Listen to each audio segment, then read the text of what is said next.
SPN9 news और आपके साथ मैं हूं क्रांति सिंह।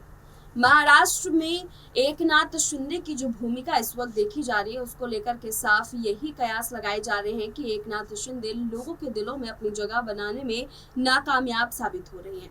लेकिन इस पूरे मामले में अब एकनाथ शिंदे ने अंकुश लगाते हुए एक ऐसे समाज को मनाने की कोशिश शुरू कर दी है जिस समाज की भूमिका महाराष्ट्र में बेहद ही ज्यादा मानी जाती है और उसके दबदबे से ही महाराष्ट्र की सियासत में अपनी सत्ता काबिज रखने में भी एकनाथ शिंदे आगे भी कारगर साबित होंगे। लेकिन एकनाथ शिंदे के उस समाज को दिए गए इस तोहफे को देखकर के आखिरकार उद्धव ठाकरे क्यों भड़क रहे हैं, इस पूरे मामले को समझने के लिए हमारी ये रिपोर्ट देखिए। महाराष्ट्र में बीजेपी और एकनाथ शिंदे वाली शिवसेना की सरकार बनने के बाद पिछली सरकार द्वारा लिए गए कई फैसलों को एक के बाद एक पलटने का काम जारी है।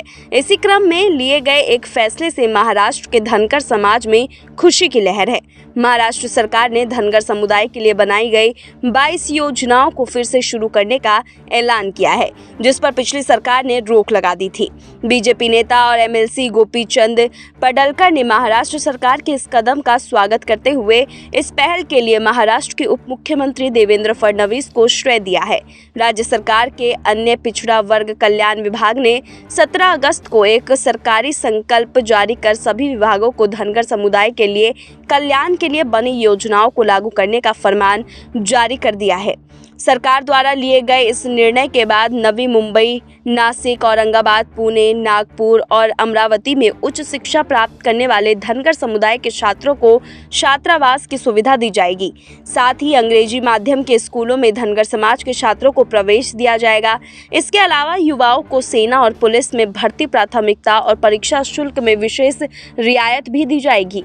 समाज में रोजगार के निर्माण के लिए मुर्गी पालन व्यवसाय और बकरी पालन में सरकारी सहायता दी जाएगी। मानसून की मार झेल रहे चरवाहों के लिए निरंतर आजीविका सुनिश्चित करने के लिए सरकार उन्हें जून और सितंबर के बीच मासिक भत्ता भी देगी।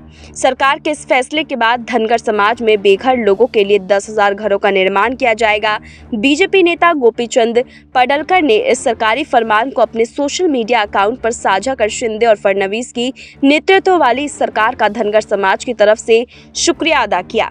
गोपी चंद पडलकर ने अपने पोस्ट में लिखा है कि तत्कालीन मुख्यमंत्री देवेंद्र फडणवीस ने आदिवासियों के लिए बनाई गई सभी योजनाओं को धनगर समुदाय के लिए भी विस्तारित किया था। हालांकि महाविकास आघाड़ी सरकार ने 22 योजनाओं को बंद कर दिया था, जिसे सरकार में आने के बाद उप मुख्यमंत्री ने फिर से योजनाओं को शुरू करने का आदेश दिया है। साल 2019 में जब महाराष्ट्र में देवेंद्र फडणवीस मुख्यमंत्री थे, तब उन्होंने धनगर समुदाय के इन योजनाओं को पहली बार शुरू किया गया था। धनगर समाज सालों से अनुसूचित जाति और अनुसूचित जनजाति के प्रावधान के तहत आरक्षण की मांग कर रही थी, जिसे अब शिंदे सरकार ने पूरा कर दिया है।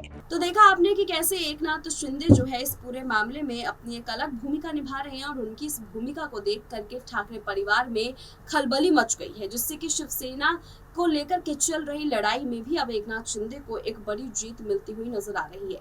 ये रिपोर्ट देखने के बाद आप लोग के क्या तर्क हैं, हमें कमेंट सेक्शन में जरूर बताइए। फिलहाल ऐसी तमाम अपडेट्स के लिए देखते रहिए SPN9 न्यूज।